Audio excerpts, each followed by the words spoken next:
Good morning students. आप सभी एकदम बढ़िया होंगे, मस्त होंगे, स्वस्थ होंगे और व्यस्त होंगे। कल हमने पढ़ा था, हम लोक देवताओं की सीरीज में हम पाबू जी के बारे में पढ़ चुके हैं। और पाबू जी लोक देवताओं के बारे में अगर जिसने नहीं पढ़ा है वो मैंने 3 वीडियोस उसके अंदर डाल दिए हैं। उन 3 वीडियो को आप अच्छे से देख सकते हो, समझ सकते हो, और कोई प्रॉब्लम है तो कमेंट कर सकते हो। उसी सीरीज में हम आगे बढ़ेंगे और आगे बढ़ने के लिए सबसे पहले मैं आपको कुछ एक इंफॉर्मेशन दे देता हूं कि पहले तो ये देखो, ये केवल बीएसटीसी के लिए नहीं है ये जीके, ये किसी भी कंपटीशन एग्जाम के लिए जीके इम्पोर्टेंट होती है। और उस जीके में सबसे ज्यादा बैकबोन जो होती है वो होती है कला और संस्कृति। उस कला और संस्कृति का सबसे बेस्ट पार्ट है ये लोक देवता। उन लोक देवताओं में मैंने ये सीरीज स्टार्ट की है और एकदम जीरो से होकर आप बिल्कुल उसको पढ़ना। अगर आप शून्य होकर अगर आप उसको नहीं पढ़ोगे तो आपको कुछ भी समझ में नहीं आना। और मेरा पढ़ा हुआ केवल आप इतना ही पढ़ लीजिए, केवल मेरा पढ़ाया हुआ पढ़ लीजिए। श्योरली कह रहा हूं मैं, 110% श्योर कह रहा हूं मैं, अगर आपने ये मेरा बताया हुआ पढ़ लिया है तो आप 100% आपका इसमें से, मेरे पढ़ाए हुए में से, एक पहली बात तो कोई भी क्वेश्चन बाहर नहीं जाएगा और सारे क्वेश्चन आप ठीक करोगे, एकदम परफेक्टली करोगे, करेक्ट होगा, 110% श्योर। ठीक है। अब नोट्स आप अगर बना सकते हो तो आप नोट्स बना लेना। अगर आपसे नोट्स नहीं बनते हैं तो कोई बात नहीं है, इस सीरीज को आप बार बार रिपीट करते हुए देखना। आई होप आपको बेटर लगेगा, बहुत ही अच्छा लगेगा। अब हम इस सीरीज में आगे बढ़ते हैं और लोक देवता रामदेव जी के बारे में हम चर्चा करते हैं। जैसा कि हमने पाबू जी के बारे में पढ़ा था वैसे ही हम आज रामदेव जी के बारे में पढ़ेंगे। जो लोग पहले से जानते हैं अच्छी बात है, अगर नहीं जानते हैं तो बिल्कुल आप बहुत अच्छे से समझ पाओगे। और जो जानते हैं वो भी अपनी थोड़ी देर के लिए जानकारी को साइड में रखकर एकदम शून्य होकर और आप पढ़िए। क्योंकि देखिए, जो पानी की बोतल होती है अगर वो खाली है तो उसको हम पानी से आसानी से भर सकते हैं और वो अच्छी भी लगती है। लेकिन जो पानी से भरी हुई बोतल हो, पहले से ही पानी से भरी हुई हो, और अगर हम उसके अंदर पानी डालें तो पानी कहाँ जाता है जानते हो ना? नाली में जाएगा, वेस्ट जाएगा और फिर उसका मतलब नहीं होता है। तो ज्ञान को थोड़ी देर के लिए साइड करके और आप शून्य से शिखर तक पहुंचते हुए मैं मदद करूंगा आपकी शून्य से शिखर तक की पहुंचने के लिए। तो चलो रामदेव जी के बारे में हम जान लेते हैं। रामदेव जी का हम स्टार्ट करते हैं। तो रामदेव जी ये ऐसे लोक देवता है जो पंच पीरों में सम्मिलित है। पहली लाइन तो यह है कि यह पंच पीरों में सम्मिलित है। और रामदेव जी के बारे में हम बात करें तो ये ऐसे लोक देवता है जिन्हें हम विष्णु के अवतार के नाम से भी जानते हैं। और यह रामदेव जी हमारे पश्चिमी राजस्थान में, विशेषकर जैसलमेर और बाड़मेर क्षेत्र में इनके मंदिर हमको मिलेंगे। और इनके मंदिर इस राजस्थान से बाहर गुजरात में भी हम इनके मंदिर देख सकते हैं। तो आइए स्टार्ट करते हैं और आप लिखना भी स्टार्ट कर देना। पहले आप समझने की कोशिश करना, अगर समझ में आता है ठीक है, लिखना चाहो लिख सकते हो साथ के साथ में। तो चलो लिखते हैं, स्टार्ट करते हैं रामदेव जी के बारे में। तो टॉपिक डाल लेना लोक देवता रामदेव जी, लोक देवता रामदेव जी। ठीक है, लोक देवता रामदेव जी। अब सबसे पहले आता है इनके उपनाम। तो हम उपनाम से शुरू करेंगे। इनके उपनाम, लोक देवता रामदेव जी के उपनाम। सबसे पहला, रामदेव जी को हम रामसा पीर के नाम से जानते हैं। किस नाम से जानते हैं? रामसा पीर नाम से जानते हैं। तो ये है रामसा पीर। दूसरा, इन्हें हम विष्णु के अवतार मानते हैं।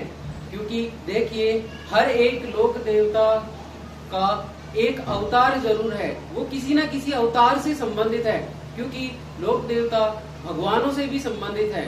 कि भगवान के किसी ना किसी एक अवतार से माने जाते हैं, क्योंकि हमने पाबू जी के बारे में पढ़ा था तो पाबू जी लक्ष्मण के अवतार थे।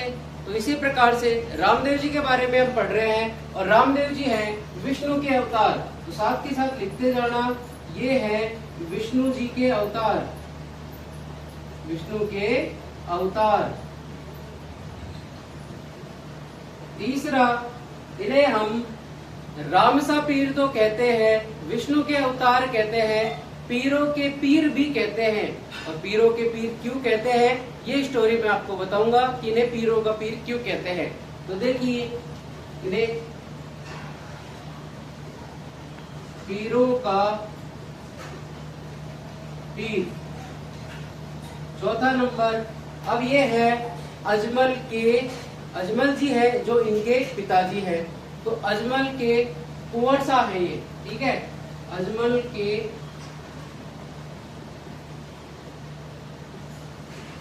कुंवर, यानी कि अजमल जी के पुत्र है और पुत्र को कहते हैं कुंवर, ठीक है। अजमल के कुंवर मैणा देरा लाल है ये, मैणा देरा लाल, मैणा देरा लाल है ये। और मैणा देरा लाल मतलब मैणा इनकी माताजी का नाम था, यानी कि मैणा इनकी माताजी का नाम है, इस कारण से इन्हें क्या कहते हैं, मैणा देरा लाल, ठीक है। एक एक चीज को नोट करते जाना, लिखते जाना, समझ में आ जाएगी आपके। मैणा देरा लाल, नेतल रा भरतार, नेतल रा भरतार। तो नेतल कौन थी, नेतल इनकी पत्नी थी, तो इन्हें नेतल रा भरतार कहते हैं। और भरतार का मतलब होता है पति। गाना भी सुना होगा, राजस्थानी फोक सॉन्ग, लोक संगीत, और इनमें से चल रहा है कि ठाडा भरतार मिल गया और के मांगूंगी, तो वही भरतार मतलब पति, ठीक है। गाने पे ध्यान मत देना, केवल वो ध्यान देना। तो नेतल रा भरतार, और भरतार का अर्थ होता है पति, तो यानी नेतल इनकी पत्नी का नाम। सेवंथ आता है द्वारकारा नाथ, द्वारकारा नाथ। इन्हें द्वारकारा नाथ भी कहा जाता है, क्योंकि द्वारिकाधीश कौन, विष्णु भगवान, और ये विष्णु भगवान के अवतार भी हैं, ठीक है। इस प्रकार से ये इनके उपनाम है। इसका स्क्रीनशॉट ले लो, और स्क्रीनशॉट नहीं है तो अगर आप उतार सकते हो तो ये उतार लो नोट्स के अकॉर्डिंग। तो एक बार रिपीट करवा देता हूँ, ठीक है। रामदेव जी के उपनाम है रामसा पीर, विष्णु के अवतार, पीरों के पीर, अजमल के कुंवर, मैणा देरा लाल, नेतलरा भरतार, द्वारकारा नाथ, ठीक है। और एक और आता है, इनकी जो घोड़ी थी उस घोड़ी का नाम था लीला, तो उसे बोलते हैं लीलारा असवार, ठीक है, लीलारा असवार। तो लीलारा असवार यानी कि अश्व यानी घोड़ा, उस पर सवार है और उस घोड़े का नाम है लीला। तो हमारे रामदेव जी के घोड़े का नाम क्या है, लीला, उस पर ये सवार है, इसलिए इन्हें क्या कहते हैं, लीलारा अश्वार। आई थिंक आपको समझ में आ रहा होगा। वापस से रिपीट कर देते हैं। रामदेव जी के उपनाम है रामसा पीर, विष्णु के अवतार, पीरों का पीर, अजमल के कुंवर, मैणा देरा लाल, नेतलरा भरतार, द्वारकारा नाथ और लीलारा अश्वार, ठीक है। अब देखो आगे, ये इनके उपनाम हो गए हैं।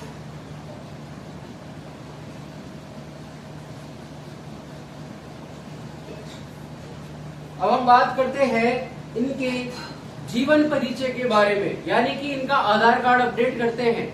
आधार कार्ड अपडेट से मतलब है कि इनके बारे में हम और निजी जानकारी लेते हैं कि इनका नाम तो उनको पता है कि रामदेव जी है, इनके पिता का नाम, माता का नाम, इनके गुरु का नाम, इनका जन्म कहाँ हुआ, ठीक है, और इनका मेला कब लगता है उसके बारे में लिखेंगे। लिखते जाओ। सबसे पहले आता है नाम, और नाम है रामदेव जी। उसके बाद आता है पिता का नाम, और इनके पिता है अजमल जी।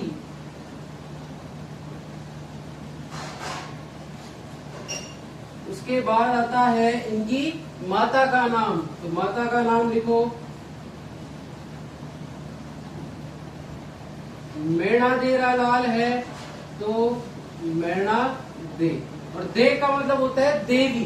ये पश्चिमी राजस्थान में देवी को दे कह के पुकारते हैं, ठीक है, इसलिए आएगा माता का नाम मेणा दे, ठीक है। अब इनकी पत्नी का नाम, और नेतल रे भरतार है ये, तो पत्नी का नाम क्या होगा, नेतल दे। और ये जो नेतल दे थी ये कौन थी, देखिए नेतल दे कौन थी।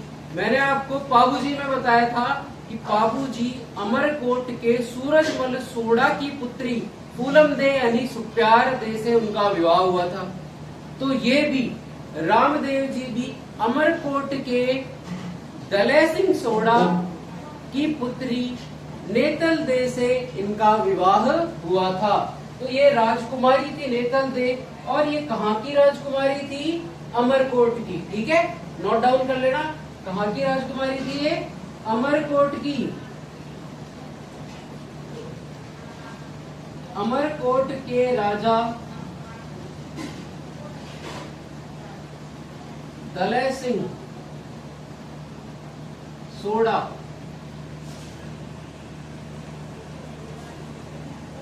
की राजकुमारी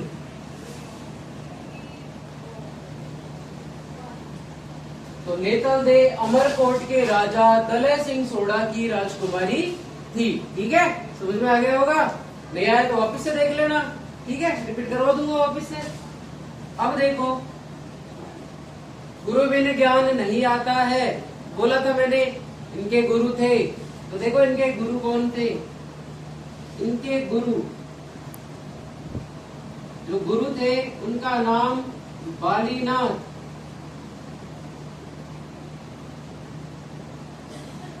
इनके गुरु का नाम क्या था, बालीनाथ जी। और ये जो बालीनाथ जी है सेम हड़बू जी के भी गुरु यही थे, और हड़बू जी और कोई नहीं थे, इनके यानी रामदेव जी के मौसेरे भाई थे। इस कारण से दोनों ने सेम गुरु बनाया। वो बोलते हैं ना कि अगर आप जा रहे हो कहीं पे ट्यूशन, ठीक है, आपके वहाँ टीचर है, तो आप अपनी मौसी के लड़के को भी एक ही टीचर सजेस्ट करोगे, चलो यार उनके पास चलते हैं, अच्छा पढ़ाते हैं, मैं भी पढ़ रहा हूँ, साथ के साथ चलते हैं, कंपनी भी मिल जाएगी, ठीक है। इस तरीके से उनको भी कंपनी भी मिल गई।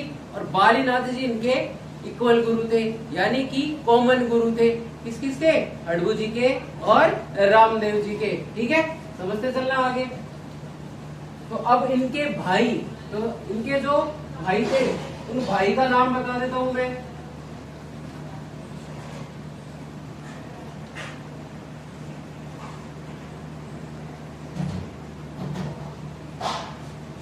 भाई का नाम था वीरमदेव।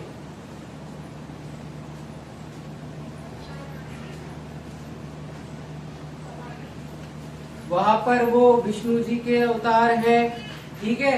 अब विष्णु जी के अवतार हैं वो तो ठीक है, क्लियर है ना बात कि विष्णु जी के अवतार कौन है, रामदेव जी। तो अब वीरम जी किसके अवतार होंगे, अब ये है बलराम के।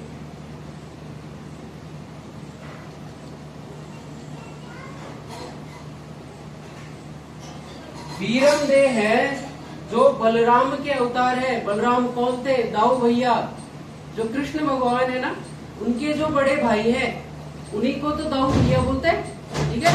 दाऊ भैया मतलब बलराम जी। तो बलराम जी, और बलराम जी बड़े थे इसलिए उनको बोलते थे कृष्णा जी। कान्हा जी क्या बोलते थे उनसे प्यार से, दाऊ भैया। और दाऊ यानी कि बड़ा पद होता है ना, तो ये मथुरा साइड, वृंदावन साइड में, यूपी साइड में बड़े भैया को दाऊ भैया के नाम से बोलते हैं कि दाऊ भैया, ठीक है। तो ये बलराम जी के अवतार है वीरमदेव जी, ठीक है। तो भाई इनके कौन, वीरमदेव, जो किसके अवतार माने जाते हैं, बलराम के, ठीक है, समझ में आ रहा होगा ना। आगे देखते हैं इनकी बहिनें और सगी बहिनें, क्योंकि देखो सगी बहिनें अलग, फिर इन्होंने मुंह बोली बहन बनाई थी वो अलग है। तो मैं सगी बहनों के नाम लिख दूं,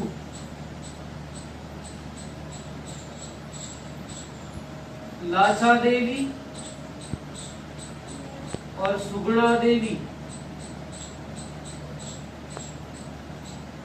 इनकी बहन जो सगी बहनें हैं उनका नाम है लाछा दे और सुगुणा दे। ठीक है, लाछा दे और सुगुणा दे। अब मुंह बोली बहन का नाम लिख लो।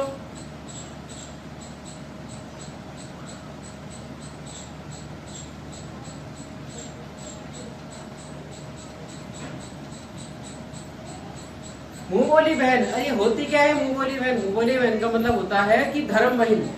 जैसे कि किसी के पास बहन नहीं है, मतलब जिसके बहन नहीं है, तो वो क्या करता है, अपने दोस्त मंडली में से किसी को अपनी बहन मान लेता है, उसके लिए सेम वही चीजें करता है, सेम डेडिकेशन दिखाता है जो उसकी खास बहन के साथ दिखाता है। जैसे कि रक्षाबंधन पर राखी बंधवाना, और केवल राखी बंधवाना नहीं, राखी बंधवाना ही नहीं होता है, उसका कर्तव्य जो होता है उस कर्तव्य का पालन भी करना, ठीक है, उसकी रक्षा करना, और जो भी कुछ बहन भाइयों के बीच में होता है वही सब चीजें होना। ठीक है, तो वो मुंह बोली बहन एकदम खास बहन से भी अच्छी होती है। अच्छी से मतलब दोनों को सेम पैटर्न होता है। सेम पैटर्न का मतलब ये है कि दोनों एक जैसा व्यवहार करते हैं, दोनों के साथ वो एक जैसा व्यवहार करते हैं। अगर सगी बहन है तो और मुंह बोली बहन है तो दोनों एक जैसी ही, मतलब बहन बहन होती है उस तरीके से। तो मुंह बोली बहन को भी ये अपनी खास बहन से भी अच्छी मानते हैं। ठीक है, तो मुंह बोली बहन। अब वो मुंह बोली बहन कौन थी? डालीबाई मेघवाल। कौन थी? डालीबाई मेघवाल। तेज बोलो, डालीबाई मेघवाल। तो मुंह बोली बहन कौन? डालीबाई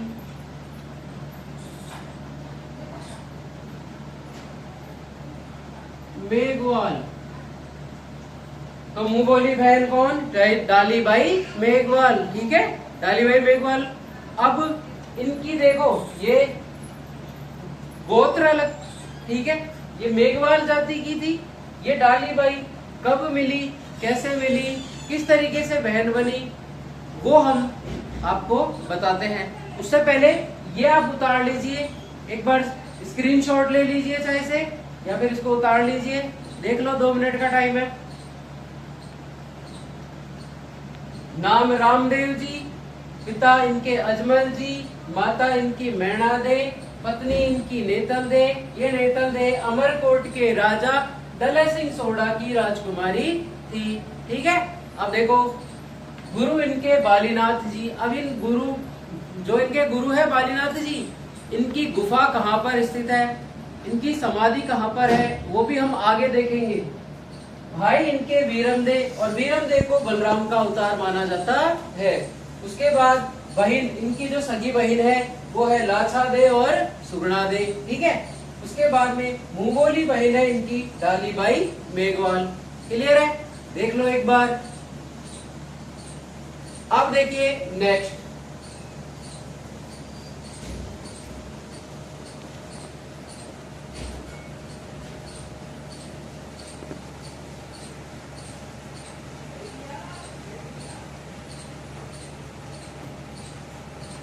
रामदेव जी का जन्म यानी कि डेट ऑफ प्लेस कहाँ पर है, date of birth, date of place. तो इनका डेट ऑफ प्लेस कहाँ पर है, तो वो लिख लीजिए, इनका जन्म स्थान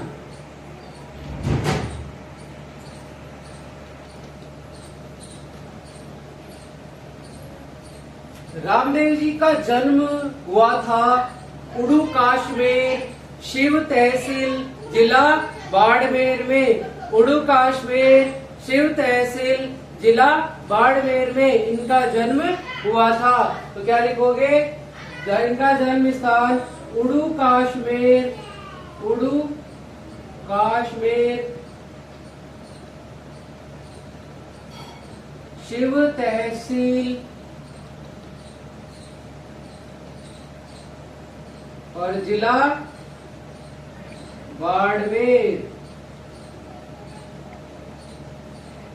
ठीक है, इनका जन्म हुआ था उड़ू काश्मीर, शिव तहसील, जिला बाड़मेर। ठीक है, अब देखो ये जन्म स्थान तो इनका उड़ू काश्मीर, शिव तहसील, जिला बाड़मेर में हुआ था रामदेव जी का, लेकिन, और तिथि लिख लो।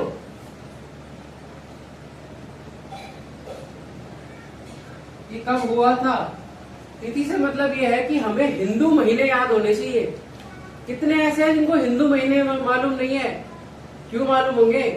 इंग्लिश महीने याद है ना, जनवरी, फरवरी, मार्च, अप्रैल, जो जैन, फेब, मार्च, अप्रैल, मई, जून करते रहते हैं ना, ब्ला ब्ला ब्ला ब्ला ब्ला ये करते रहते हैं। लेकिन उनको ये ध्यान नहीं है कि चैत्र होता है, वैशाख, ज्येष्ठ, आषाढ़, श्रावण, भाद्रपद, आश्विन, कार्तिक, मार्गशीर्ष, पोष, माघ, फाल्गुन, इस प्रकार से महीने होते हैं। जब आगे मेले त्योहार पढ़ोगे ना, जब इनकी जरूरत पड़ेगी आपको। और इसलिए कहता हूँ कि धीरे धीरे मेरे साथ मिलकर आप पढ़ना स्टार्ट कर दीजिए। बेटर से मच बेटर पोजीशन पे ला दूंगा, और भी अच्छी पोजीशन हो जाएगी आपकी। एक एक चीजें आपको याद हो जाएंगी। हिंदू मेले त्योहार विद तिथि एक एक करेक्टली याद हो जाएंगे। लोक देवता, लोक देवियां, लोक संत, कला संस्कृति पूरी निचोड़ देंगे। और मिलकर जो काम करते हैं वही सक्सेस होते हैं। अकेले अकेले जाने से कुछ नहीं होता है। ठीक है, समझना इस चीज को। और बात ये है, और कड़वी लगेगी लेकिन बहुत सच्चाई की बात है, तो अपने आप को ज्यादा ओवर रिएक्ट करके मत पढ़ा करो कि भाई हम कुछ ज्यादा ही ओवर कॉन्फिडेंस में आ जाते हैं।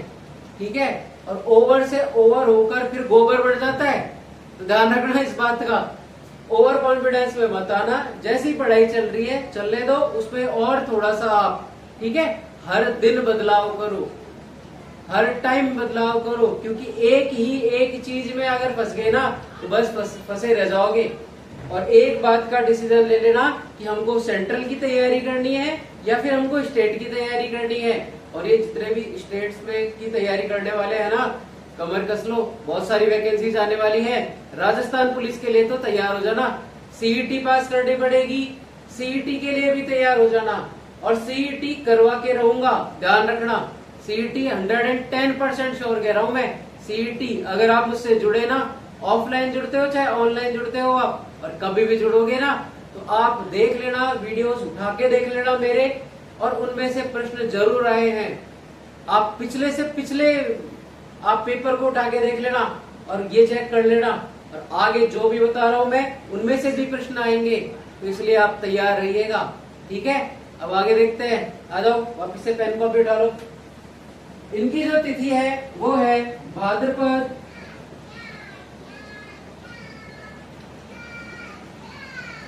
शुक्ल द्वितीया, भाद्रपद शुक्ल द्वितीया। ठीक है, इसे हम बाबेरा बीज भी कहते हैं। क्या कहते हैं? बाबेरा बीज। ठीक है, तो इसे हम क्या कहते हैं? बाबेरा बीज।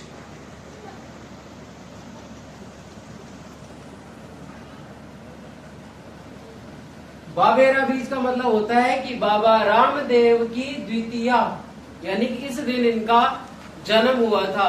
ठीक है, इस दिन इनका जन्म हुआ था। तो आप चेक कर लो, देख लो, आपने लिख लिया कंप्लीट। अगर नहीं लिखा है तो एक बार देख लो इसको।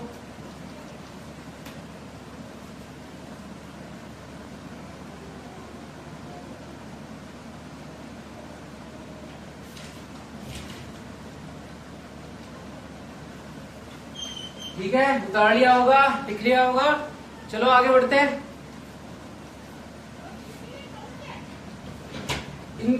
इनके पास कौन सा साधन था, यानी कौन सा फोर व्हीलर था इनके पास? मस्टैंग, लैम्बोर्गिनी, है ना, ओडी, बीएमडब्ल्यू, फरारी तो होगी, जैगुआर नहीं। उस टाइम पे तो घोड़े चलते थे ना, वही घोड़े हॉर्स पावर बन के अब आ रहे हैं इन कारों में। तो इसलिए स्पोर्ट्स वाली गाड़ी ली थी, उससे भी सुपर स्पोर्ट्स वाला था, और उस घोड़े का नाम था लीला। ठीक है,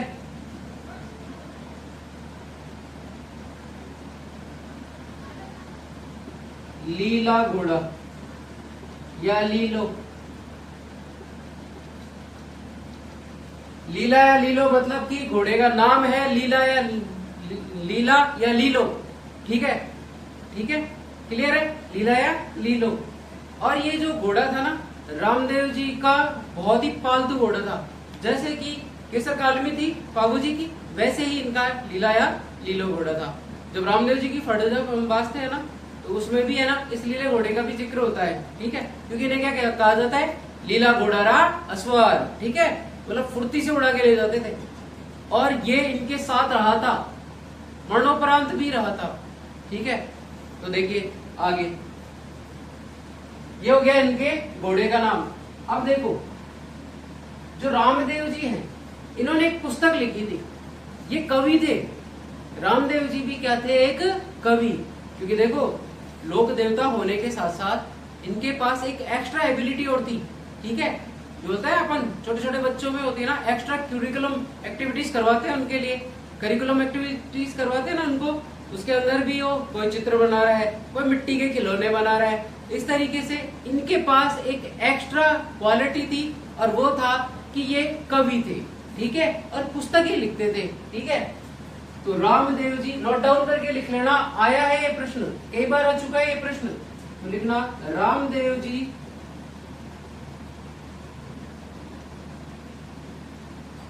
एक कवि भी थे। और कवि क्या लिखते हैं, कविताएं, ठीक है। जहां ना पहुंचे रवि वहां पहुंच जाता है कवि।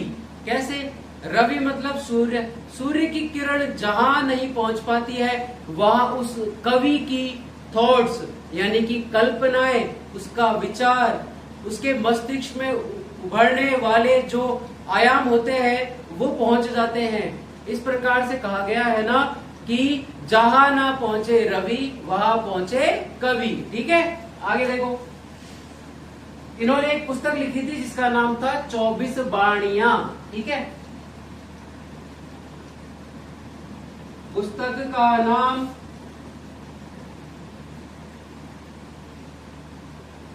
24 बाणियां, पुस्तक का नाम है 24 बाणियां, पुस्तक 24 बाणियां किसके द्वारा लिखी गई, रामदेव जी के द्वारा लिखी गई। रामदेव जी ने कौन सी पुस्तक लिखी, 24 बाणियां। देखो इस तरीके से याद किया करो, याद करने का तरीका बता दूं, रटना नहीं है, रटा हुआ इंसान केवल जो जहां पढ़ रहा है उसके तुरंत थोड़ी देर बाद में भूल जाएगा, लेकिन आप समझने की कोशिश करो। किसी भी चीज को अगर आप समझते हो ना, तो देखो बहुत अच्छे से मस्तिष्क में बैठ जाती है, और इतनी गहराईता से बैठ जाती है कि आपको जब चाहे ना, सोते हुए भी हो ना, ऐसे झंझोड़ के उठाया जाए ना और बोला जाए ना कि रामदेव जी ने कौन सी पुस्तक लिखी थी, तो आप बोल सकते हो 24 बाणियां, ठीक है। इस तरीके से पढ़ा करो, ऐसे नहीं है कि बस राम राम राम राम राम राम राम राम राम रट रहे हो। रटंत विद्या नहीं करनी है, समझ के पढ़ना है। और भी ऐसे तरीके बताऊंगा जिसको पढ़ने से आप बिल्कुल सक्सेस हो जाओगे और आपको पढ़ा हुआ याद रहेगा, ठीक है। उसके लिए मैं एक वीडियो अलग से बनाऊंगा कि किस तरीके से पढ़ा जाता है, कैसे अपने नोट्स प्रिपेयर किए जाते हैं, उसके लिए अलग से देखेंगे अपन। लेकिन फिलहाल ध्यान दो पढ़ाई में, ठीक है। अब आगे देखो, इन्होंने पुस्तक लिखी जिसका नाम था 24 बाणियां। अब उसके बाद में देखो, इन्होंने एक पंथ चलाया था, उस पंथ का नाम है कामड़िया पंथ, कामड़िया पंथ, कामड़िया पंथ, ठीक है। इन्होंने एक पंथ चलाया था जिसका नाम है कामड़िया पंथ, और उसके बारे में बताऊंगा कि कामड़िया पंथ है क्या। तो देखो, कामड़िया पंथ, एक पंथ की स्थापना करी थी और उस पंथ का नाम है कामड़िया।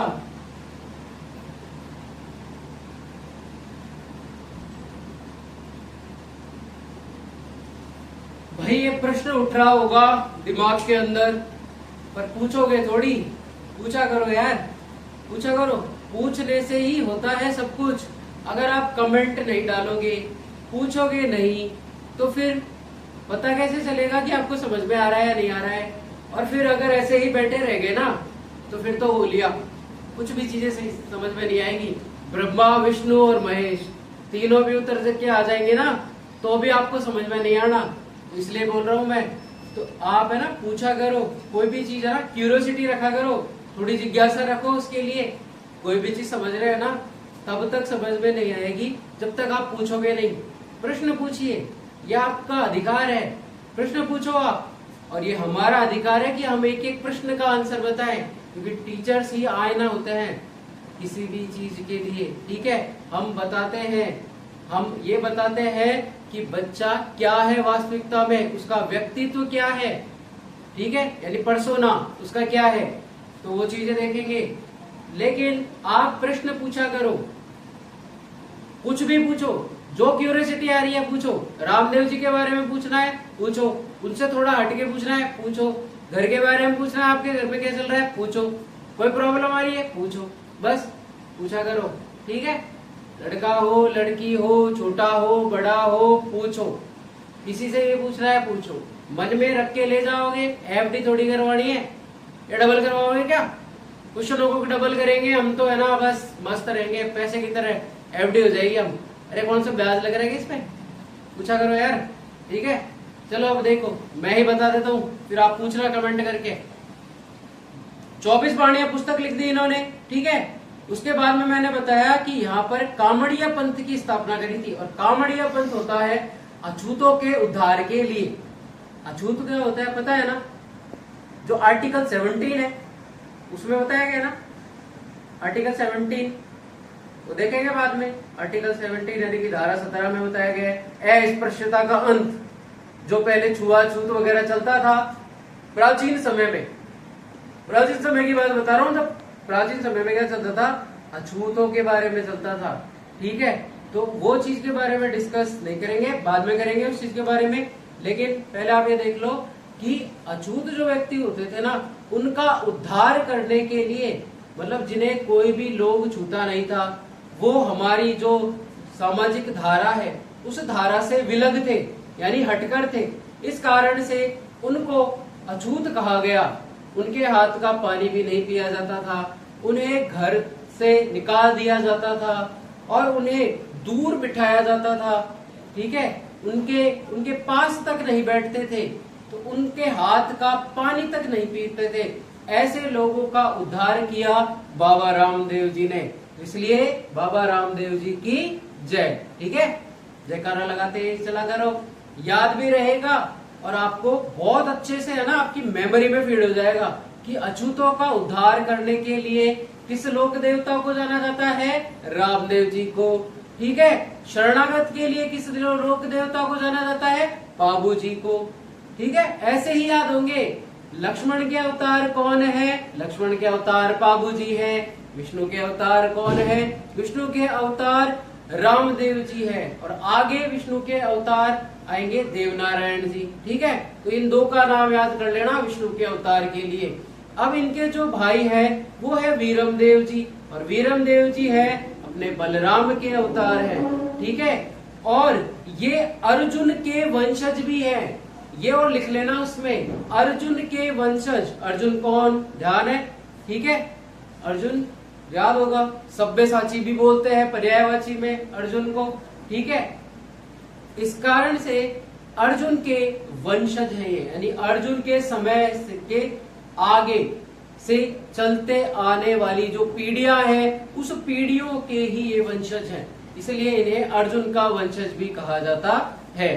ठीक है, अब आगे देखो, सबसे पहले तो ये उतार लो, कामड़िया पंथ के बारे में लिख लेना आगे कि अछूतों के उद्धार के लिए, तो ये लिख लो इसमें, अछूतों के उद्धार के लिए।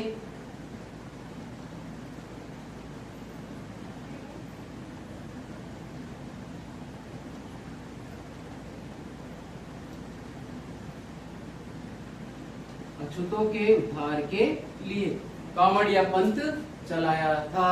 ठीक है, अब ये इन्होंने पंथ चला दिया, अब इनकी ध्वजा चढ़ाई जाती है। ठीक है, क्योंकि देखो ध्वजा क्या होता है, ध्वजा का मतलब होता है ध्वज। ठीक है, अब वो ध्वज कई रंगों की भी हो सकती है, एक ही रंग की भी हो सकती है, लेकिन इनके यहाँ पर पचरंगी पताका चढ़ाई जाती है और उस पचरंगी पताका को कहते हैं नेजा। क्या कहते हैं, नेजा। तो लिख लो पताका कौन सी, पचरंगी पताका, यानी कि ध्वज कौन सा, नेजा। और वो नेजा कितने रंग का होता है? 5 रंग का। देखा होगा ग्रामीण शहर में निवास करने वाले, ठीक है, जो देवी देवताओं को मानते हैं, जो दीपावली, होली, दशहरा इन पर अपने गांव जाते हैं, और ये अभी भी बैठे बैठे होंगे ना यहाँ पे, जो लाइब्रेरी में बैठे देख रहे होंगे, या फिर जो कहीं पे भी घर पे बैठे देख रहे होंगे, ये रूम लेके यहाँ पर रहते हैं जो देख रहे होंगे इस वीडियो को, तो उनको भी पता होगा कि देवताओं के जाते हैं, जब वहां पे हम जाते हैं ना तो ध्वज चढ़ाते हैं, ध्वज रहता है और वो सफेद रंग का रहता है। याद आया कुछ? बस वही जो ध्वज है इनका होता है 5 रंग का, और उसे कहते हैं नेजा। रामदेव जी के ध्वज को कहते हैं नेजा, और नेजा कितने रंग का होता है? 5 रंग का। लिख लो इसमें, पचरंगी पताका, पचरंगी पताका। और उस पचरंगी पताका को कहते हैं हम नेजा। ये आप इसका स्क्रीनशॉट ले लो, देख लो, इसको वापस से याद करवा दूंगा। रामदेव जी, इनका जन्म स्थान उड़ू काश्मीर, शिव तहसील, जिला बाड़मेर। एक एक लाइन में से प्रश्न आएगा, ध्यान रखना। पेपर हम नहीं बना रहे, पेपर सेट करने वाला होता है ना, बहुत माइंडेड होता है, ठीक है। एक एक लाइन में से भी प्रश्न देता है, तो ध्यान से सुनना। एक एक लाइन को रटना नहीं है, समझना है। रटने वाला काम अब नहीं करना, समझने का काम करना है। समझते चलोगे सफल हो जाओगे, और रटते चलोगे विफल हो जाओगे। तो ध्यान रखना मेरी बात को। एक एक लाइन में से प्रश्न बनता है, आराम से पढ़िए, कोई हड़बड़ाहट मत करिए। शुरुआत में जब गाड़ी चलाना सीखते हैं ना, तो एकदम से रेस नहीं दी जाती है, धीरे धीरे क्लिच छोड़ा जाता है। तो इसलिए आप समझिए, 0 से पढ़िए। आप ज्ञानी हो, मानता हूँ, सैल्यूट करता हूँ, ज्ञानी हो, लेकिन इस ज्ञान का क्या करे जो जॉब ही नहीं लगा रहा है, ठीक है, फिर क्या फायदा। ऐसे तो बहुत बाबा जी हैं, जाके देखो, हरिद्वार जाओगे ना उस टाइम पे, और कुछ तो वायरल भी हो गए हैं, ठीक है, जो बहुत पढ़े लिखे हैं, लेकिन ज्ञान का क्या करा? नौकरी नीलबट्टे सन्नाटा। तो इसलिए आराम आराम से पढ़ते चलिए, समझ में आ रहा है, परफेक्ट हो, ठीक है। कुछ नहीं से अच्छा है कुछ होना, ओके, डन ना। बस ये बार बार इसलिए कर रहा हूं कि लाइक करते रहो, ठीक है। अब देखो नेक्स्ट, इसको उतार लो, जितना भी है चेक कर लो, इसको एक बार स्क्रीनशॉट ले लो।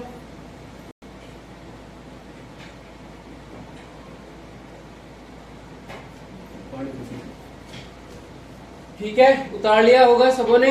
अब देखो,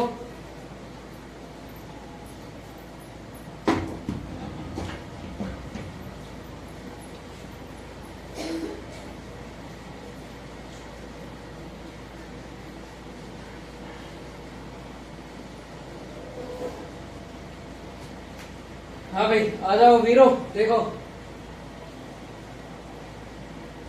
पाबू जी के बारे में मैंने एक चीज बताई थी कि पाबू जी की फड़ सबसे लोकप्रिय फड़ है, ठीक है, और रावण हत्यावादेंद्र के द्वारा उनकी फड़ बाची जाती है, ठीक है।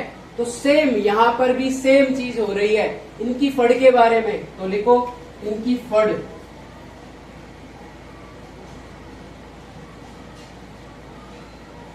एक तो चित्रकार कौन है?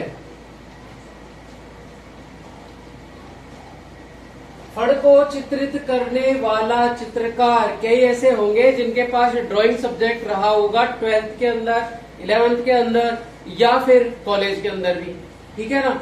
मेरा वीडियो 11th वाले भी देख रहे होंगे, 12th वाले भी देख रहे होंगे, 12th पास आउट भी देख रहे होंगे, बीएससी वाले भी देख रहे होंगे, आर्ट्स वाले भी देख रहे होंगे, कॉलेज वाले भी देख रहे होंगे, ठीक है। तो जिनके पास आर्ट्स थी और चित्रकला थी, तो चित्रकला में चित्रकार होता है।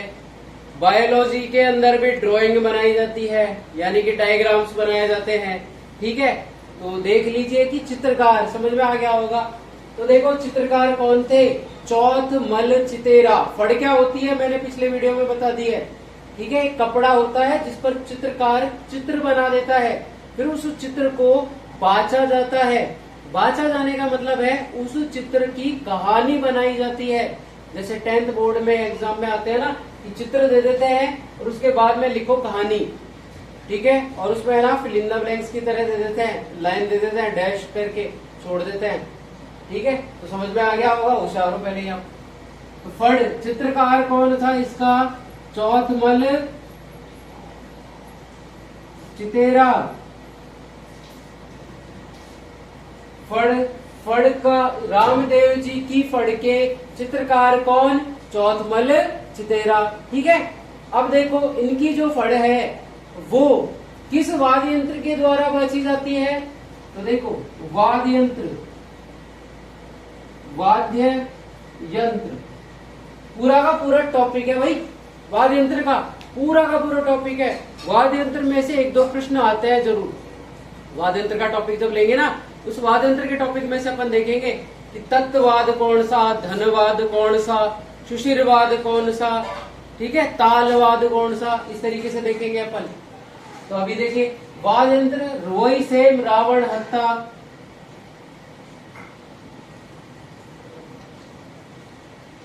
ठीक है।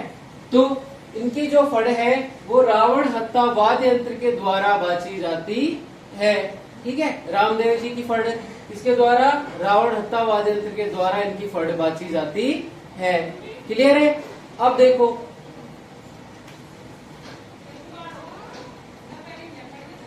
मेला,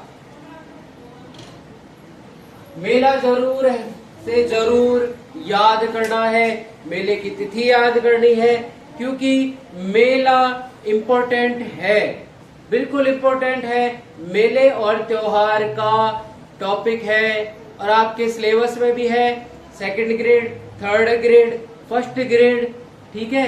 प्रोफेसर किसी की भी तैयारी करने वाले, RAS की तैयारी करने वाले या फिर किसी भी एग्जाम की तैयारी करने वाले, उसके अंदर आपके मेले व त्योहार, कला संस्कृति जरूर होगी। और राजस्थान पुलिस में तो पूछते ही है, और BSTC में नियरली एग्जाम है, 1 या 2 प्रश्न मेले से आएंगे, जरूर आएंगे, लोक देवताओं से आएंगे। 65% पेपर, बता रहा हूं मैं, कान खोल के सुन लेना, 65% पेपर ऑनलाइन बोल रहा हूं मैं ये चीज को, 65% पेपर मिलेगा इसमें से। ये बैकबोन है एक तरीके से राजस्थान की कला व संस्कृति। भाई राजस्थान में हो और राजस्थान में रहते हो, यहाँ के निवासी हो, आपको कला व संस्कृति पता नहीं ना, तो भूगोल और अर्थव्यवस्था जानकर क्या ही कर लोगे तुम? भूगोल जानकर क्या ही कर लोगे जब आपको कला और संस्कृति के बारे में पता नहीं है कि हमारा इतिहास क्या है, हमारी कला संस्कृति क्या है। RAS के अंदर भी कला व संस्कृति और इतिहास से संबंधित प्रश्न पूछे जाते हैं। पिछले जितने भी पेपर है ना, देख लेना, चेक कर लेना एक बार, और फिर बोलना कि महेश सर ने बताया था ये जरूर, इसलिए बोल रहा हूं मैं, एक बार चेक जरूर कर लेना है कि कला संस्कृति में से प्रश्न आते हैं या नहीं आते हैं। और आते हैं कमेंट करके बोल देना, जैसे नहीं आते तो बताना, ठीक है। आते हैं भाई, ठीक है ना, ध्यान से पढ़ना। अब देखिए मेले व त्योहार मैंने बता दिए कि मेले व त्योहारों का जो टॉपिक है वो मैं बहुत अच्छे से आपको समझा दूंगा, पर पहले देखिए कि इनका मेला कब लगता है, जन्म कब हुआ था इनका। सुनाई नहीं दे रहा? तेज बोलो। जन्म कब हुआ था? भाद्रपद शुक्ल पक्ष की द्वितीया को, तो इनका जन्म हुआ था। वहां से लेकर के इन्होंने जब समाधि ली थी ना, वहां तक, यानी कि बहुत लंबे दिन तक का बढ़ता है ये। तो लिखो भाद्रपद शुक्ल द्वितीया से भाद्रपद शुक्ल एकादशी, इनका मेला भाद्रपद शुक्ल द्वितीया से भाद्रपद शुक्ल एकादशी तक भरता है, ठीक है। अपने यहाँ तो 1 या 2 दिन चलता है मेला, लेकिन इनके द्वितीया से लेकर एकादशी तक, ठीक है, द्वितीया से लेकर के एकादशी तक इनका मेला लगता है। अब देखो, द्वितीया में तो इनका जन्म हुआ था और भाद्रपद शुक्ल एकादशी को इन्होंने समाधि ली थी। समाधि का मतलब जानते हो ना, कोई पानी के अंदर लेता है, कोई अग्नि में, ठीक है, इस तरीके से, और कोई अपने आप को खड्डे के अंदर समाहित कर लेता है और फिर मिट्टी डलवा देता है, यानी कि पैक हो जाता है पूरा। तब उनकी आत्मा परमात्मा में लीन हो जाती है। ठीक है, अभी तुम्हारे पास टाइम है, तुम मत करना।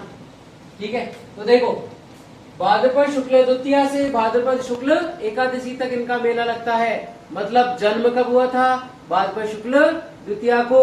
और मृत्यु से मीन्स समाधि, तो लिख लो समाधि इनकी, समाधि।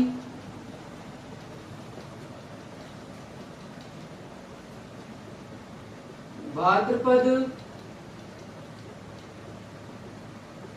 शुक्ल एकादशी, भाद्रपद शुक्ल एकादशी को इन्होंने समाधि ली थी। भाद्रपद शुक्ल एकादशी को इन्होंने समाधि ली थी। क्लियर? भाद्रपद शुक्ल एकादशी याद हो गया। इतना क्या इसमें, कोई इसमें इतनी बड़ी साइंस नहीं है। भाद्रपद शुक्ल द्वितीया जन्म, भाद्रपद शुक्ल एकादशी मरण। ठीक है, ये मर गए, समाधि ले ली। अब समाधि ली होगी तो कहीं ना कहीं तो ली होगी ना, कोई ना कोई स्थान पर तो ली होगी ना।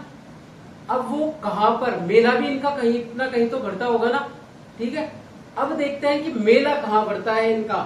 अब मेले की जगह है रुणेचा रामदेवरा जैसलमेर। अब देखो, जन्म हुआ उड़ू काश्मीर शिव तहसील जिला बाड़मेर में हुआ, लेकिन इनकी मृत्यु पोकरण साइड में रुणेचा रामदेवरा जैसलमेर में हुई।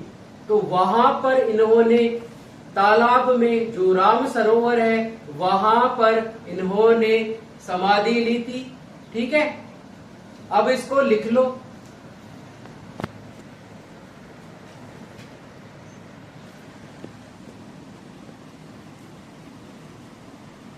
रुणेचा रामदेवरा जैसलमेर में मेला लगता है।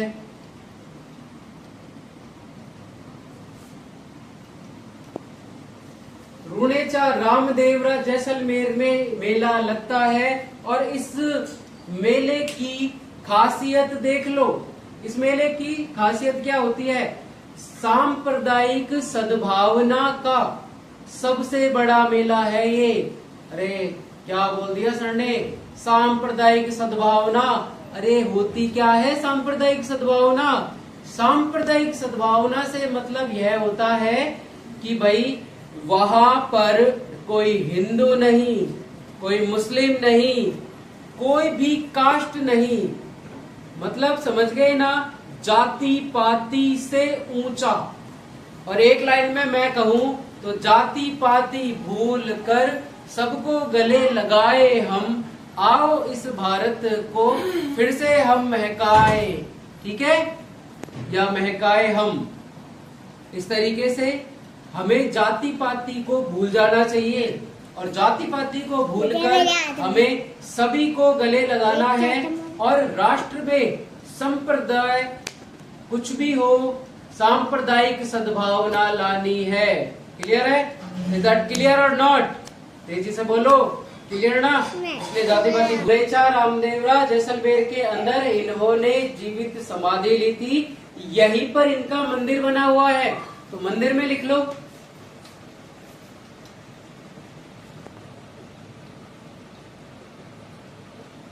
मंदिर भी है इनका रुणेचा रामदेवरा जैसलमेर। चला जैसलमेर, चलो चलते हैं जैसलमेर, आ जाओ।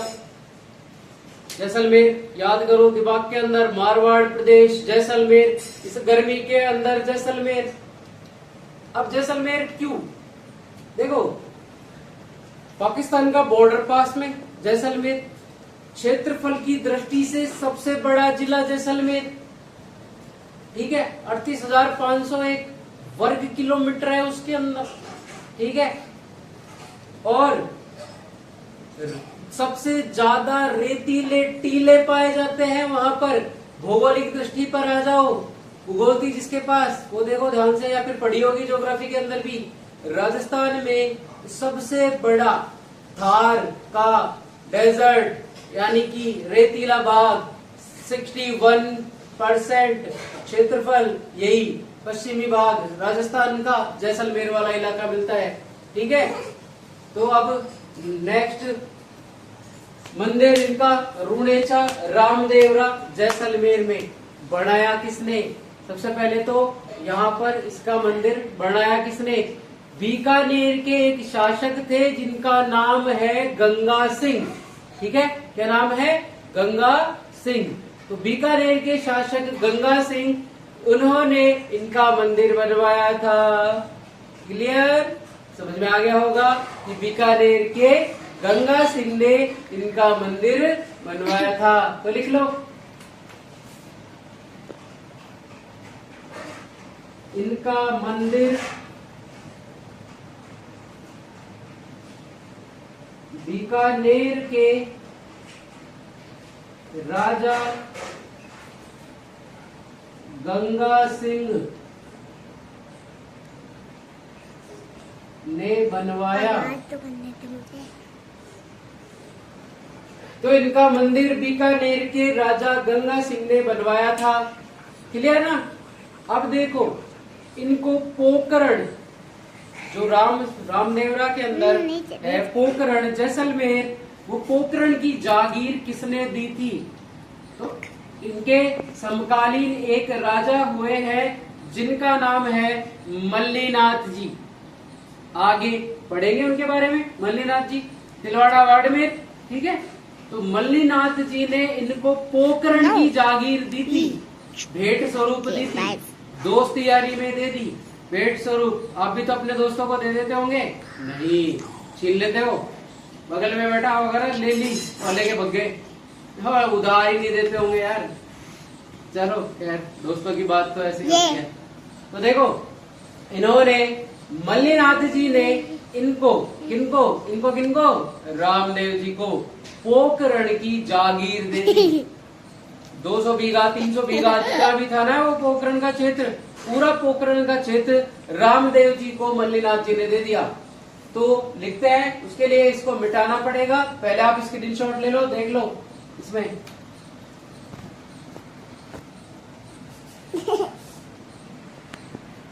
तो लिखिए, मल्लीनाथ जी ने रामदेव जी को पोकरण की जागीर दी थी भेंट स्वरूप। तो लिख लो, मल्लीनाथ जी ने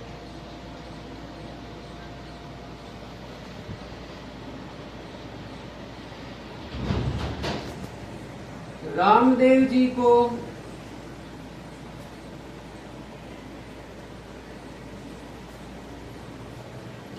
पोकरण की जागीर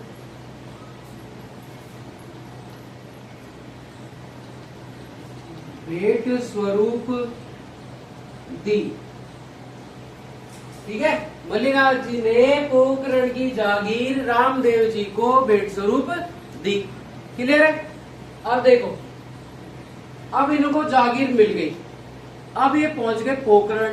कहां से पोकरण पहुंच गए? ये अपने उड़ू कश्मीर शिव तहसील जिला बाड़मेर से, और बाड़मेर में इनका जन्म हुआ था। बाड़मेर से पोकरण का सफर यहाँ पे हुआ था। अब इन्होंने यहाँ पर क्या किया? यहाँ पर इन्होंने राम सागर, ठीक है, राम सागर तालाब का निर्माण करवाया। तो इन्होंने पोकरण में राम सागर तालाब का निर्माण करवाया। इन्होंने यानी कि रामदेव जी ने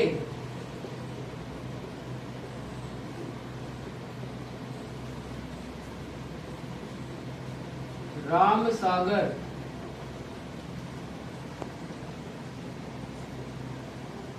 तालाब का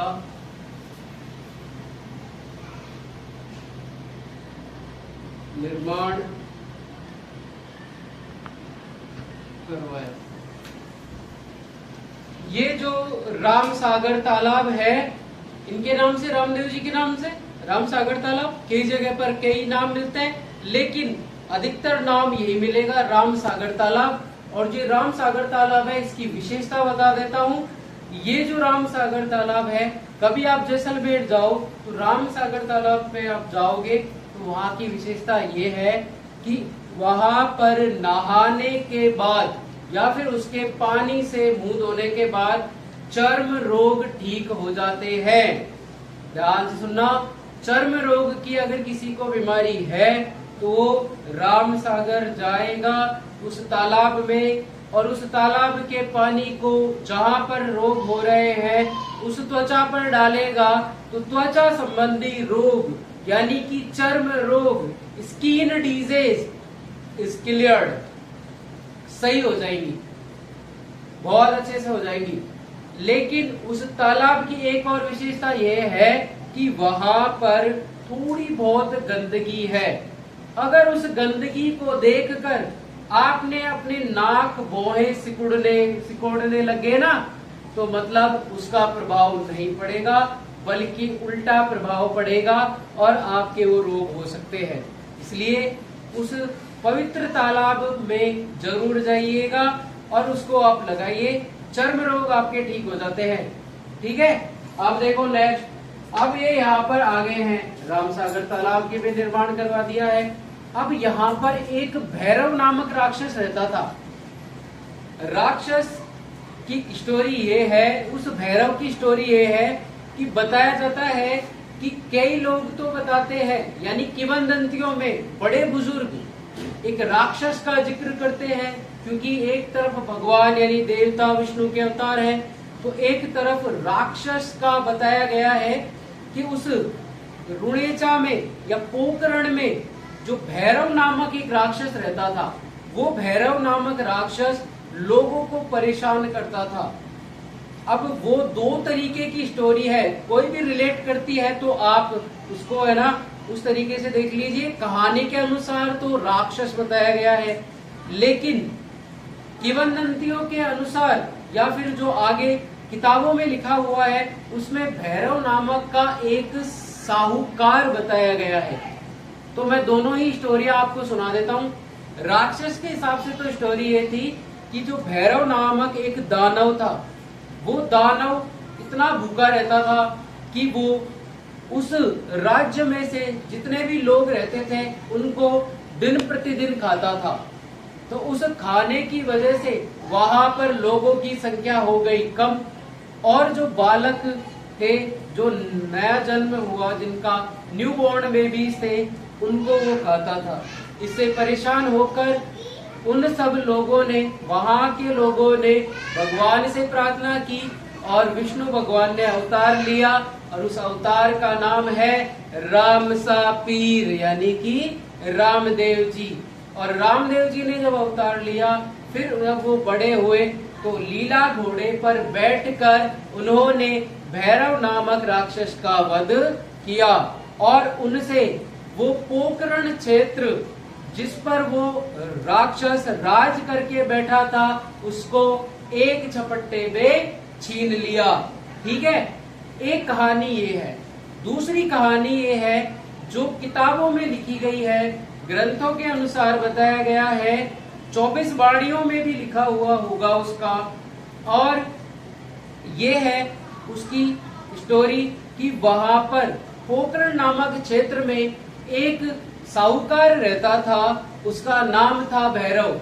अब साहूकार कौन होते हैं ये भी तो जानो, साहूकार कौन होते हैं ये भी तो समझना चाहिए ना अपन को, कि भाई साहूकार वो होते हैं जो सूद यानी कि ब्याज पर पैसा देते हैं, ब्याज पर पैसा देने वाले क्या कहलाते हैं?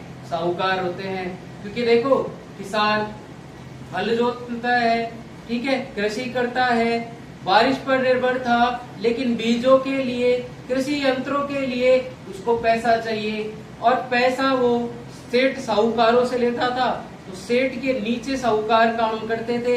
ये साहूकार उनको दुगने ब्याज पर पैसा देते थे, और उसकी लिमिटेशन भी सीमित रहती थी। मतलब कि वो 5 से 10 दिनों का टाइम देते थे कि इतने ही दिनों में आप हमारा ब्याज चुका दीजिए, या सूद चुका दीजिए, या असल मूल चुका दीजिए। पर इतने कम समय में गरीब व्यक्ति का नहीं हो पाएगा ना। कौन है जो इतनी जल्दी से ऋण दे पाएगा? तो वो ब्याज ही नहीं दे पाता था, तो पूरा ऋण कैसे मुक्त करवाएगा? तो अब वो जागीरदार क्या करता? उन पे जुल्म करता, उनकी जमीनें छीन लेता था। इन सब को कौन देख रहा था? रामदेव जी। रामदेव जी ने फिर उस भैरव नामक साहूकार को लेसन सिखाया, यानी कि उसको अच्छे से शिक्षा दी, और उसको बताया कि भाई जागीरदारों की जो प्रथाएं चलती आ रही थी ना, कि भाई जमींदारों पर, उन पर रोष व्यक्त करना, ऋण देना, ब्याज लेना ज्यादा से ज्यादा, ये सब चीजें उनको सिखाई। और उस भैरव नामक साहूकार को वध करने का मतलब है कि मुक्ति दिला दी। उन सबको, किसानों को मुक्ति दिला दी। अब कोई ऋण नहीं था, अब कोई ब्याज नहीं था, लोग अपना अपना कार्य करने लग गए थे। तो इस प्रकार से मुक्ति दिलाई थी उन्होंने। तो इस प्रकार से ये भैरव नामक राक्षस या फिर साहूकार की स्टोरी होती है। अब आगे बढ़ते हैं इस श्रृंखला में और देखते हैं रामदेव जी की फड़ के बारे में हम जान चुके हैं। तो अब हम इनकी घोड़ी के बारे में या घोड़े के बारे में भी जान चुके हैं। अब हम आगे देखते हैं रामदेव जी के जो भक्त हैं वो भक्त क्या कहलाते हैं। और रामदेव जी का जो मेला है सांप्रदायिक सद्भावना का सबसे बड़ा मेला है। ये लाइन भी लिख लो, तो लिखो रामदेव जी का मेला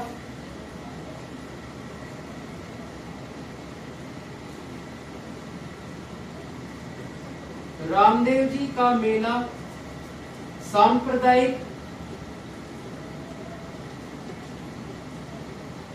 सद्भावना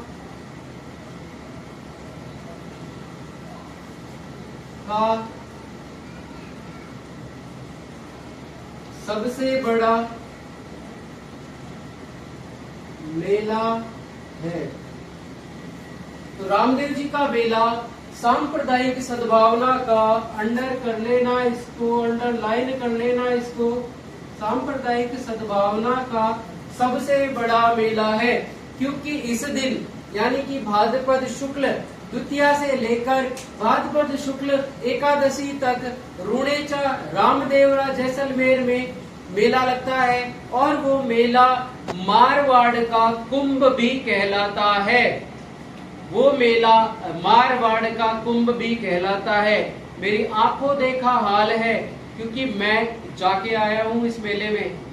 सांप्रदायिक सद्भावना का, वास्तविकता में सांप्रदायिक सद्भावना है। हिंदू, मुस्लिम, सिख, ईसाई, कोई भी जाति, चाहे ब्राह्मण हो, चाहे गुर्जर हो, चाहे वो राजपूत हो, चाहे बैरवा हो, कोई भी सैनी समाज हो, कोई भी समाज का हो, सब वहां पर मिलते हैं। और सांप्रदायिक सद्भावना का सबसे बड़ा मेला है, इसलिए उसको बोलते हैं मारवाड़ का कुंभ।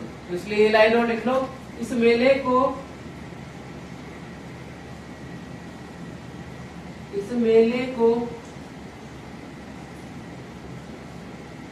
मारवाड़ का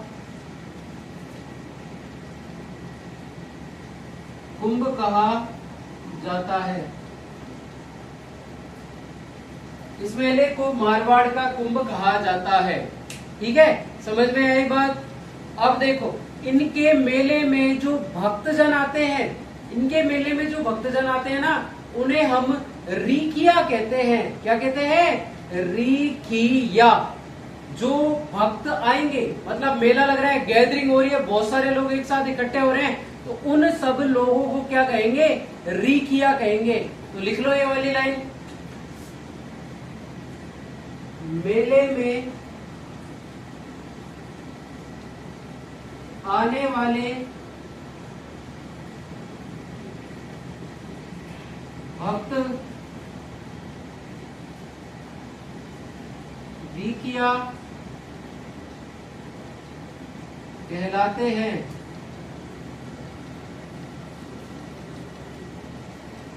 मेले में आने वाले भक्तजन क्या कहलाते हैं? रीकिया। भाई लिख ले यार, लिख ले, ठीक है? लिखेगा, याद रहेगा, इसलिए लिख ले, ठीक है? तो मेले में आने वाले भक्तजन क्या कहलाते हैं? रीकिया कहलाते हैं। अब देखो, मल्लिनाथ जी ने रामदेव जी को पोखरण की जागीर दी थी। भेंट स्वरूप इन्होंने, यानी कि रामदेव जी ने राम सागर तालाब की स्थापना करवाई थी। रामदेव जी का मेला सांप्रदायिक सद्भावना का सबसे बड़ा मेला है और इस मेले को मारवाड़ का कुंभ भी कहा जाता है। मारवाड़ का कुंभ भी कहा जाता है। मेले में आने वाले भक्त रीकिया कहलाते हैं और इनकी जो ध्वजा होती है वो ध्वजा को हम किस नाम से जानते हैं? नेजा। कौन सी? नेजा। और ये नेजा कितने रंग की होती है? 5 स्टार, यानी कि 5 रंग की होती है। उस 5 रंगी पताका को नेजा कहा जाता है। तो इस प्रकार से आज हमने रामदेव जी के बारे में बहुत कुछ अच्छे से जान लिया है। मेरे ख्याल से आपको समझ में भी आया होगा और बहुत अच्छे से आपने पढ़ा भी होगा। अब टुकड़ों में इसको पढ़ेंगे। रामदेव जी का पार्ट 1 अभी मैं यहाँ पे समाप्त कर रहा हूँ। पार्ट 2 में और भी स्टोरी है। इनका नाम रामसा पीर और पीरों का पीर क्यों पड़ा, तो कंटिन्यू वॉच करना। इसके लिए आप वेट करना, ज्यादा वेट नहीं करना पड़ेगा आपको। अगला वीडियो भी आपको अच्छे से मिल जाएगा, लेकिन जितना भी आपको मैंने आज इस वीडियो में पढ़ाया है उसका एक एक लाइन आपको याद होना चाहिए। मेरा उद्देश्य यहाँ पर आपको रट्टा नहीं करवाना है, आपको कोई कॉपियां नहीं भरवानी है, मुझे आपको याद करवाना है। इसी उद्देश्य से आया हूं मैं यहाँ पे, ठीक है? और विद अ स्माइल आप अपने अच्छे डे को एंजॉय करते जाइए और आप है ना लिखते जाइए और बिना देखे लिखने की कोशिश करना, बहुत अच्छा याद होता है, ठीक है? अच्छे से आप याद करना। कोई प्रश्न है जो मैंने आपको यहाँ पे पूछे हैं, ठीक है? और आपके भी कोई प्रश्न होंगे जो आप मुझसे पूछना चाहते हो तो कमेंट बॉक्स ओपन है, तो कमेंट जरूर करना आप एंड कंटिन्यू वॉचिंग, ठीक है? अच्छे से। और आपको समझ में आता है आगे फॉरवर्ड कर दीजिए, लाइक कीजिए, शेयर कीजिए, सब्सक्राइब कीजिए। आपका अपना चैनल, आपकी अपनी पाठशाला माही पाठशाला 07 और ये आपकी है, आपकी पाठशाला है, आपको ही आगे लेके जानी है इसको और आप ही पढ़ रहे हो इसके अंदर और मैं आपको बहुत अच्छे से पढ़ाने की कोशिश कर रहा हूं और बेटर से बेटर कोशिश करूंगा।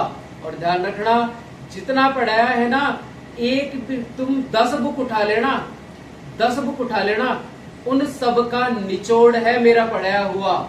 और कुछ भी क्वेश्चंस देख लेना, कोई नया क्वेश्चन बता देना, जो मैंने तुमको पढ़ाया है ना उसमें से ही सारे क्वेश्चंस आएंगे। 110% श्योरली बोल रहा हूं मैं इस बात के लिए। ऑफलाइन बैचेज आपको लेने हैं तो ऑफलाइन बैच भी आप ले सकते हो। अब आगे के वीडियो के लिए आप वेट करिए और बहुत अच्छे से आज अपन ने पढ़ा है। अगर आपने पीछे से पीछे की वीडियो अगर आप कंटिन्यूअसली देख रहे होंगे ना तो आप एक रिदम में होंगे और आपको बहुत अच्छे से समझ में आएगा। मैं टुकड़ों में नहीं, मैं आपको समझाने के लिए पढ़ा रहा हूँ, आपके समझ में आने चाहिए। 50 घंटे, 25 घंटे, 24 घंटे कंटिन्यूअस पढ़ाई नहीं होती है। 4 घंटे दे दो बस, और इस 4 घंटे में अच्छे से कंसंट्रेशन से पढ़ लो। फिर देखना आप दिन भर लाइब्रेरीज में या फिर कहीं पे भी आप बैठे हो, किताबें लेकर बैठने से ज्ञान प्राप्त नहीं हो जाता कि भाई बहुत तगड़ा हम तीर मार रहे हैं बैठ के वहां पे। ज्ञान प्राप्त होगा ना तो 4 घंटे में भी हो जाएगा। तो समझना इस चीज को, जो पढ़ रहे हो चाहे 2 घंटे पढ़ो चाहे 4 घंटे पढ़ो, समझ में आना चाहिए मेन बात। यूं नहीं कि कहीं से भी निकले, एक प्रश्न पूछा, बाहर जाते ही हो गए टाई डाई फिश, कुछ बता ही नहीं पाए, फिर क्या झक मारी थी क्या फिर वहां बैठे हुए। तो इसलिए जो भी पढ़ रहे हो, जैसा भी पढ़ रहे हो, और अच्छी चीजें देखिए, अच्छे टीचर्स को फॉलो कीजिए। इसके लिए मैं बोल रहा हूं, आपको मेरा पढ़ाया बिल्कुल पसंद आएगा, ट्राई कीजिए। ठीक है, नेक्स्ट वीडियो में मिलते हैं। Bye bye, take care.